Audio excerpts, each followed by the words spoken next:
श्री कृष्ण जन्माष्टमी व्रत कथा। जन्माष्टमी भाद्रपद महीने के कृष्ण पक्ष की अष्टमी तिथि को मनाई जाती है। धार्मिक मान्यताओं के अनुसार भगवान श्री कृष्ण का जन्म भाद्रपद मास के कृष्ण पक्ष की अष्टमी तिथि को रोहिणी नक्षत्र में अर्धरात्रि को मथुरा में हुआ था। इस दिन भक्त व्रत रख कर पूरे नियम और संयम से भगवान की पूजा अर्चना करते हैं। हिंदू पंचांग के अनुसार हर साल भाद्रपद के कृष्ण पक्ष की अष्टमी तिथि को जन्माष्टमी का त्योहार मनाया जाता है। भगवान कृष्ण का जन्म अष्टमी तिथि के मध्य रात्रि में हुआ था। इस बार जन्माष्टमी की तिथि को लेकर लोगों में कंफ्यूजन है कि आखिर जन्माष्टमी कब मनाई जाएगी। ज्योतिषों के मुताबिक कृष्ण जन्माष्टमी 26 अगस्त सोमवार को मनाई जाएगी। वहीं वृंदावन के बांके बिहारी मंदिर में कृष्ण जन्मोत्सव 27 अगस्त को मनाया जाएगा। इस साल भगवान श्री कृष्ण का बहुत ही खास और दुर्लभ संयोग बन रहा है। ईश्वर बोले, हे ब्रह्मा पुत्र, पूर्व कल्प में दैत्यों के भार से अत्यंत पीड़ित हुई पृथ्वी बहुत व्याकुल तथा दीन होकर ब्रह्मा जी की शरण में गई। उसके मुख से वृत्तांत सुनकर ब्रह्मा जी ने देवताओं के साथ क्षीर सागर में विष्णु के पास जाकर स्तुतियों के द्वारा उनको प्रसन्न किया।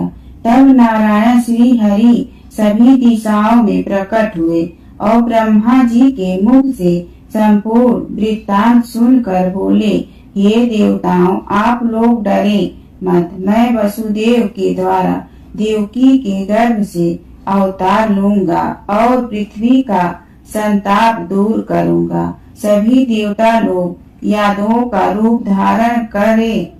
ऐसा कहकर भगवान अंतर्ध्यान हो गए।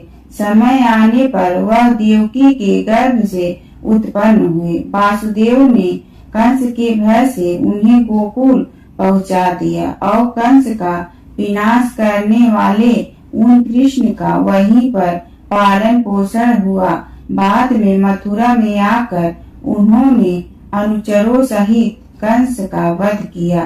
तब पुरासियों ने आदर पूर्वक यह प्रार्थना की, हे कृष्ण, हे कृष्ण, हे महायोगी, हे भक्तों को अभय देने वाले, हे देव, हे शरणागत वत्सल, हम शरणागतों की रक्षा कीजिए। हे देव, हम आपसे कुछ निवेदन करते हैं, इसे आप कृपा करके हम लोगों को बताएं।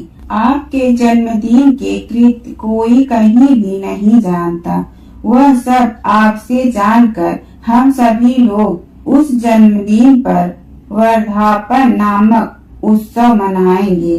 अपने प्रति उनकी भक्ति, श्रद्धा और सौहार्द को देखकर श्री कृष्ण ने अपने जन्मदिन के संपूर्ण कृत्य को उनसे कह दिया। उसे सुनकर उन पूर्ववासियों ने भी विधान पूर्वक उस व्रत को किया।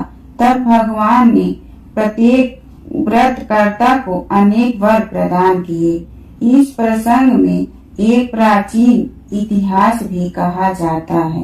अंग देश में उत्पन्न एक मित्रजित नामक राजा था। उसका पुत्र महासेन सत्यवादी था तथा सन्मार्ग पर चलने वाला था। सब कुछ जानने वाला वह राजा अपनी प्रजा को आनंदित करता हुआ उनका विधिवत पालन करता।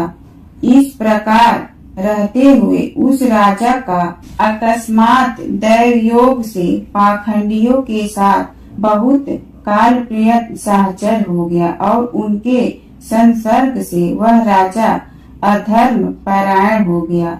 वह राजा वेद, शास्त्र तथा पुराणों की बहुत निंदा करने लगा और वर्णाश्रम के धर्म के प्रति अत्यधिक द्वेष भाव से युक्त हो गया।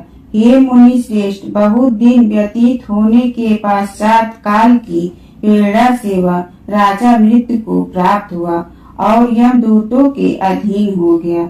यमदूतों के द्वारा पास में बंधकर पीटते हुए यमराज के पास ले जाते हुए वह बहुत पीड़ित हुआ।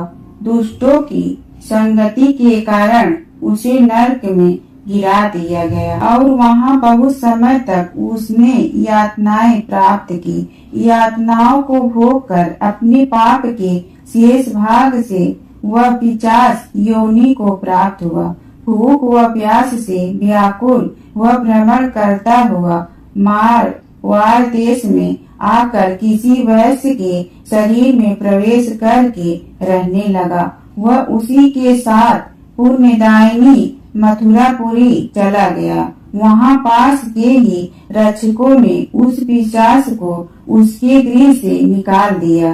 तब वह पिशाच वन में तथा ऋषि के आश्रम में भ्रमण करने लगा। किसी समय दैवयोग से श्री कृष्ण जन्माष्टमी के दिन व्रत करने वाले मुनियों तथा द्विजों के द्वारा महापूजा तथा नाम संकीर्तन आदि के साथ रात्रि जागरण किया जा रहा था। वहाँ पहुंचकर उसने विधिवत सब कुछ देखा और श्री हरि की कथा का श्रवण किया। इससे वह उसी क्षण पाप रहित पवित्र तथा निर्मल मन वाला हो गया।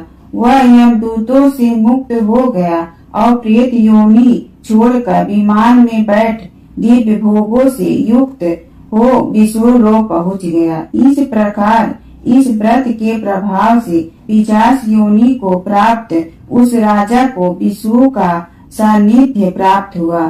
तत्वदर्शी मुनियों ने पुराणों में इस शाश्वत तथा सर्वलौकिक व्रत का पूर्ण रूप से वर्णन किया। सभी कामनाओं को पूर्ण करने वाले इस व्रत को करके मनुष्य सभी वांछित फल प्राप्त करता है।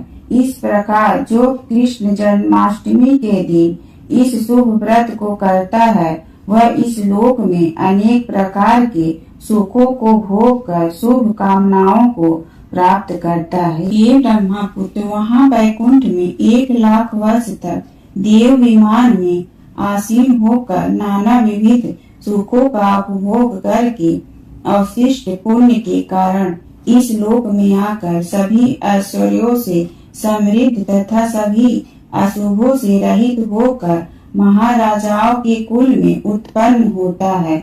वह कामदेव के समान स्वरूप वाला होता है।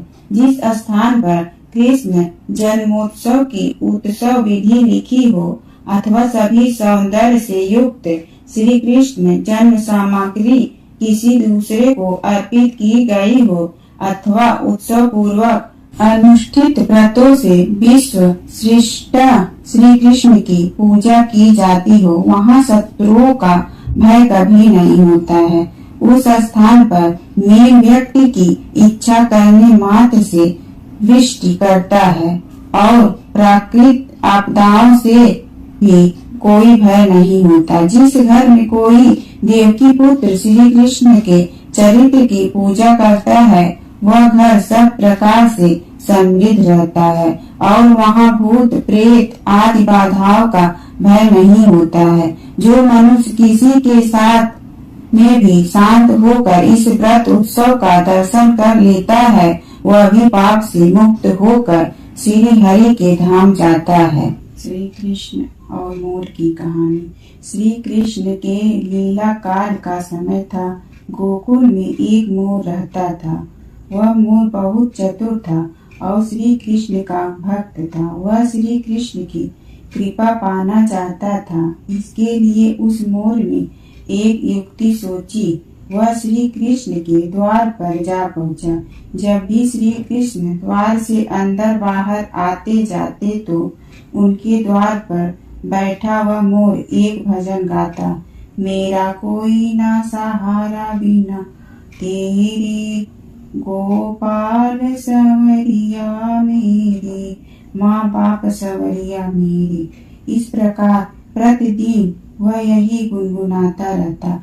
एक दिन हो गया, 2 दिन हो गए, इसी तरह 1 साल व्यतीत हो गया। परंतु कृष्ण जी ने उसकी एक न सुनी। एक दिन दुखी होकर मोर रोने लगा। तभी वहां से एक मैना उड़ती जा रही थी। उसने मोर को रोता हुआ देखा तो बहुत अचंभित हुई। वह अचंभित इसलिए नहीं थी कि मोर रो रहा था, वह इसलिए अचंभित हुई कि श्री कृष्ण के द्वार पर कोई रो रहा था। मैना मोर के पास गई और उससे उसके रोने का कारण पूछा। वह मोर से बोली, हे मोर, तू क्यों रोता है? तब मोर ने बताया कि पिछले 1 वर्ष से मैं इस छलिए को रिझा रहा हूँ, परंतु इसने आज तक मुझे पानी भी नहीं पिलाया। यह सुनकर मैना बोली, मैं श्री राधे के बरसाना से आई हूँ, तू मेरे साथ वहीं चल। राधे रानी बहुत दयालु हैं, वह तुझ पर अवश्य करुणा करेंगी। मोर ने मैना की बात से सहमति जताई और दोनों उड़ चले बरसाने की ओर और उड़ते उड़ते बरसाने पहुंच गए। राधा रानी के द्वार पर पहुंचकर मैना ने गाना शुरू किया, श्री राधे राधे राधे बरसाने वाली राधे। परंतु मोर तो बरसाने में आकर भी यही दोहरा रहा था, मेरा कोई न सहारा बिना तेरे, गोपाल सवरिया मेरी, माँ बाप सवरिया मेरी। जब राधा जी ने ये सुना तो वो दौड़ी चली आई और प्रेम से मोर को गले लगा लिया और मोर से पूछा कि तू कहाँ से आया है? तब मोर बोला, जय हो राधा रानी, आज तक सुना था कि तुम करुणामयी हो और आज देख भी लिया। राधा रानी बोली, वह कैसे? तब मोर बोला, मैं पिछले 1 वर्ष से द्वार पर कृष्ण नाम की धुन गाता रहता हूँ, किंतु कृष्ण जी ने मेरी सुनना तो दूर, कभी मुझको थोड़ा सा पानी भी नहीं पिलाया। राधा रानी बोली, अरे नहीं, मेरे कृष्ण ऐसे नहीं हैं, तुम एक बार फिर से वही जाओ, किंतु इस बार कृष्ण कृष्ण नहीं, राधे राधे रटना। मोर ने राधा रानी की बात मान ली और लौटकर गोकुल वापस आ गया। फिर से कृष्ण के द्वार पर पहुंचा और इस बार रटने लगा, जय राधे राधे, जय राधे जय राधे राधे। जब कृष्ण ने ये सुना तो भागते हुए आए और उन्होंने भी मोर को प्रेम से गले लगा लिया और बोले, हे मोर, तू कहाँ से आया है? यह सुनकर बोला, वहाँ रे छलिया, जब 1 वर्ष से तेरे नाम की रट लगा रहा था तो कभी पानी भी नहीं पूछा, और जब आज जय राधे राधे बोला तो भागता हुआ आ गया। कृष्ण बोले, अरे बातों में मत उलझा, पूरी बात बता। तब मोर बोला, मैं पिछले 1 वर्ष से आपके द्वार पर यही गा रहा हूँ, मेरा कोई ना सहारा बिन तेरे, गोपाल सवरिया मेरी, माँ बाप सवरिया मेरी। किंतु आपने कभी ध्यान नहीं दिया तो मैं बरसाने चला गया। इस प्रकार मोर ने समस्त वृत्तांत कृष्ण जी को कह सुनाया। तब कृष्ण जी बोले, मैंने तुझको कभी पानी नहीं पिलाया, यह मैंने पाप किया है और तुमने राधा का नाम लिया है, यह तेरा सौभाग्य है। इसलिए तुझको वरदान देता हूँ कि जब तक ये सृष्टि रहेगी तेरा पंख सदैव मेरे शीश पर विराजमान होगा और जो भी भक्त राधा का नाम लेगा वो भी सदा मेरे शीश पर रहेगा।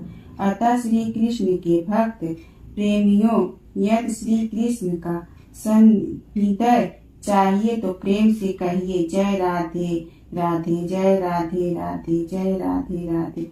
बोलो कृष्ण भगवान की जय।